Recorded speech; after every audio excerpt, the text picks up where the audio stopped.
Last time on Sailing Balachandra, we did a full sailing channel recap of 3 years of our cruising life on Balachandra in one video.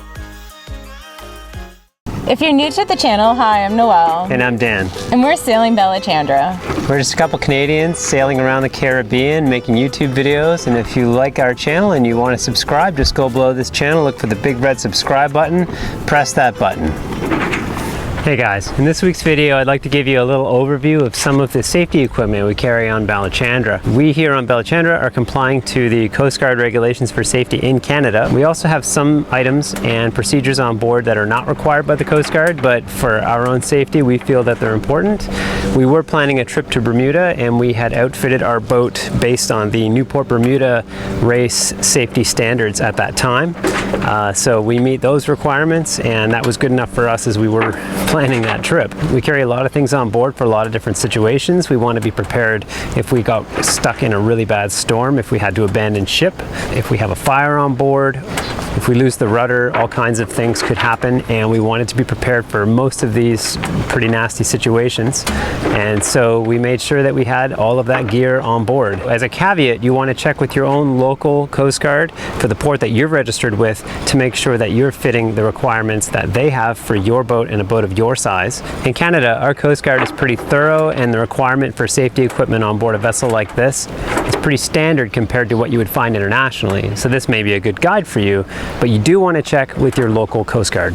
And you want to make sure that you're comfortable with what you have on your boat before you take on a major ocean passage. And so I hope you enjoy this video and find it helpful, and hopefully will help you with setting up the safety gear on your boat. Every boat should have a ditch bag ready to go in case of an abandoned ship situation. Chances are, if you're only coastal cruising, you could probably summon some help before you would ever need to abandon ship. But in the event that you would, you'd be happy to have your ditch bag ready to go with all the things that you would need. Make sure your ditch bag is easily accessible so it can be quickly grabbed when abandoning ship. Our life raft is within the service date and ready to deploy in the event that we would need to abandon ship. We also carry a storm jib on board and needed to use it just once sailing down from Canada, where we were caught in very high winds and rough seas just off Cape Hatteras. The storm sail helped us get out of that situation and probably saved our boat. If you go back and watch our video on the Jordan series drogue, you'll know why we carry this device on board. This is a sea drogue in case we were ever caught in a serious storm and had to run downwind in dangerous seas. We carry a large set of bolt cutters on board in case we were ever to be dismasted. Hopefully, these bolt cutters will be strong enough to clip away the rigging if our spars were in the water and threatening to hull the boat. Friends of ours actually keep a battery-powered angle grinder on board just in case this were to happen. Most wheel-driven boats will have an emergency tiller somewhere on board. If you don't have an emergency tiller on board, look for your emergency tiller. It's probably there. If it's not there, you might want to have one made.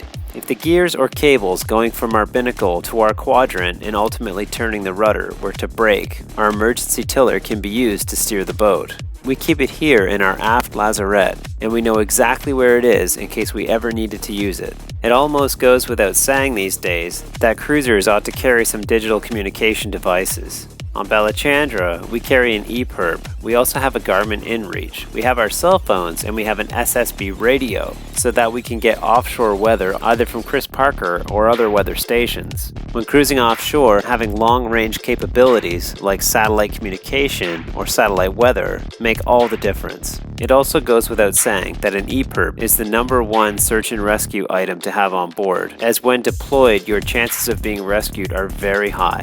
I would not go offshore without an ePerb on board. Sometimes we have crew on board or we're sailing with friends. We thought it was important to put up some of these laminated safety cards around the boat with some of the procedures that you would need to know if you wanted to operate some of the safety gear, especially if it's for an emergency, with some of the most important life-saving procedures you might need to know if you're sailing with us and something were to happen and we wouldn't be there to guide someone through it. It's also possible that we might forget some of these procedures and need to look back for a recap. We have one card specifically for starting the engine. We have another card here at the nav station in case the worst were to happen and we had to make a mayday call. This is our emergency VHF calling procedure. Another very important card to post is your Man Overboard Procedure. On Balachandra, our Man Overboard Procedure card is in the cockpit, pinned up just below our cockpit table. It's laminated so it can't get wet, and placing it here under the cockpit table keeps it out of the sun so it doesn't fade. Listed here is the procedure that we would follow if someone were to fall overboard. Another possibility is if your boat were to be set adrift by a slipped mooring or a broken anchor chain, someone who may board your vessel to try and save it would be able to follow the steps on this highly visible card and perhaps start your engine and save your boat. Cards like this posted around the boat makes it very easy to follow the steps and understand what to do in case of an emergency. We carry a spare marine 12-volt battery in case our starter battery was ever to fail, or if our main house bank were to fail and we needed to operate the VHF radio. With this spare 12-volt battery being trickle charged on deck, we can put this in use at any moment when an auxiliary 12-volt power supply was necessary. In case our digital navigation equipment were ever to fail, we carry all of the classic navigational tools on board we would need to navigate without electronics. On Balachandra, we carry a working sextant with instructions, as well as a nautical almanac and a book on paper chart navigation, as well as all the necessary paper charts and paper chart navigation tools we would need in the absence of our digital navigation instruments, using traditional navigation methods. It's also a good idea to have a secondary compass on board in case something happens to your main compass. I carry a small backup stainless steel compass in our chart table just in case. On Balachandra, our life vests and tethers are easily accessible here in one of our hanging lockers. We can grab them quickly and they're ready to go when we need them. Our life vests have built-in harnesses. If you're choosing a life vest, try to find one that has a built-in harness like this, unless you plan on wearing a harness and a life vest together. Especially if you're planning any offshore cruising, you want to be able to tether in from your life vest or from a harness to the boat. We wouldn't think of doing an offshore passage without jack lines on board. We run our jack lines full from bow to stern. And on a passage, we don't leave the cockpit without clipping in to our jack lines. We've been in some pretty rough seas coming down from the North Atlantic, and without jack lines, we could easily have been washed overboard. There's also been times on long passage where I've had to access our diesel cans, which are strapped up on deck, and I wouldn't think of doing that under a heavy sea without being tethered to our jack lines.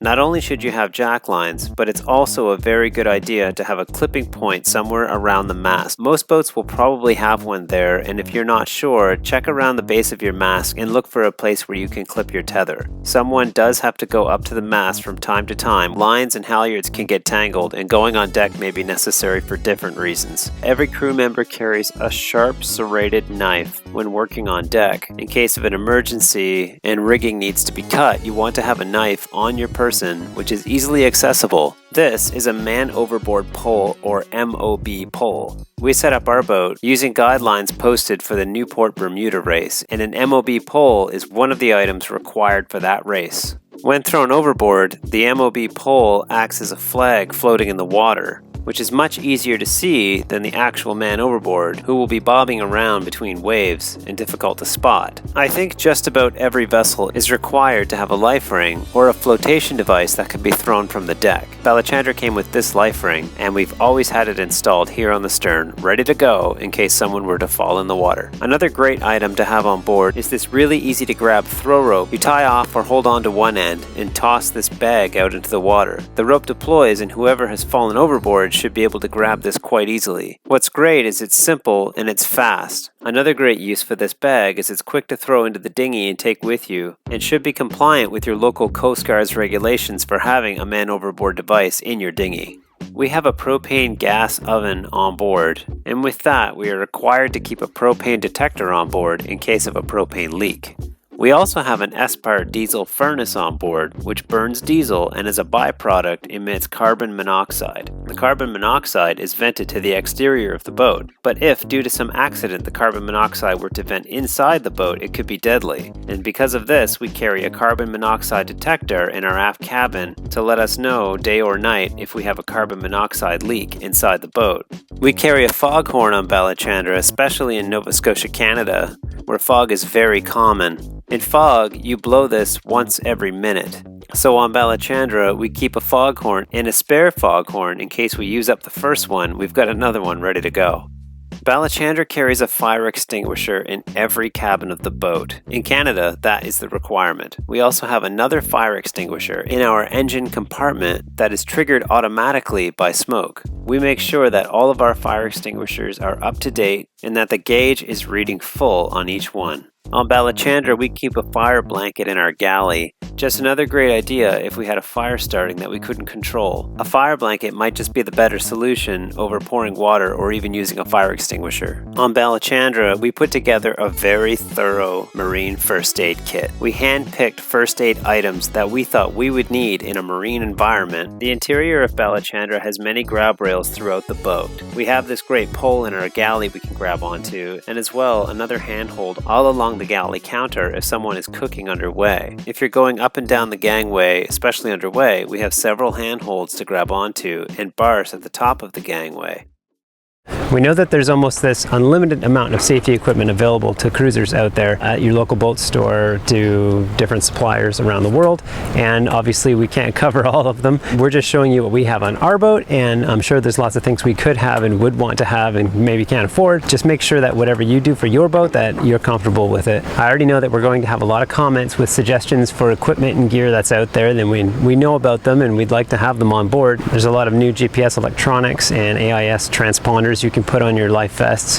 There's a lot of gear out there that we could have and probably will have at some point, but we're just showing you what we have here on Balachandra. It's Coast Guard compliant and we're happy with it at this moment. There's other safety equipment that we probably will pick up along the way, and we'll try to showcase it here on the channel as we receive those items. So that's the end of this video and our little overview of the safety equipment we have here on Balachandra. I hope you guys find it helpful, and if you have any questions or comments, please just leave them in the comments section below, or you can send me a message through Facebook and we'd be happy to hear from you.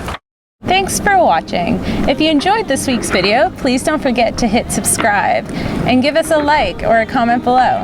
And if you haven't checked out our Patreon page, it's always a good time to do so. Patreon's a place where you can give back if you like what we do and you want to support us. Thanks. See you later. Bye. Bye.